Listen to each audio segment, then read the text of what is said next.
പിന്നിട്ട ഒരു ദശവത്സരക്കാലത്തെ മാധ്യമ ഇടപെടലുകളുടെ ചരിത്ര വിജയങ്ങൾ ഇന്ത്യൻ മാധ്യമ ചരിത്രത്തിലെ രജതരേഖകളാവുകയാണ്.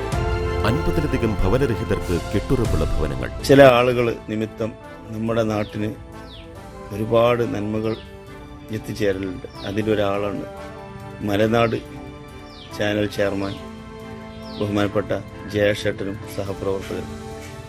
അവരാണ് ഇന്ന് ഇവിടെ 42 വീടിൻ്റെ വർക്ക് നടക്കുന്നുണ്ടെങ്കിൽ അതിന് കാരണക്കാർ.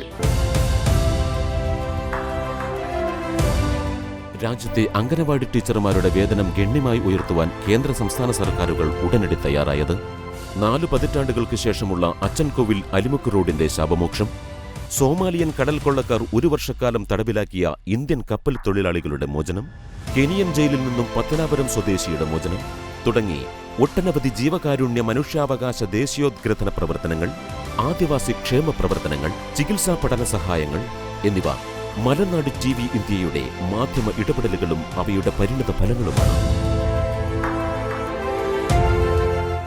ഇവിടെ വരാൻ കാരണം മലനാട് എന്ന TV കഴിഞ്ഞ കുറെ നാളുകൾക്ക് മുമ്പ് ഇവിടുത്തെ റോഡ് വികസനവും ഇവിടുത്തെ ആദിവാസി ക്ഷേമ പ്രവർത്തനങ്ങളെ കുറിച്ചുള്ള ഒരു റിപ്പോർട്ട് തയ്യാറാക്കി എനിക്ക് അയച്ചു തന്നു. ഞാൻ ഗ്രാമപഞ്ചായത്തിൻ്റെ വികസനകാര്യ സ്റ്റാൻഡിംഗ് കമ്മിറ്റി ചെയർമാനായിരുന്ന സമയത്ത് ഞങ്ങളെ സഹായിക്കുവാൻ അവിടെ എത്തിച്ചേർന്നത് മലനാട് ചാനലുകാരാണ്.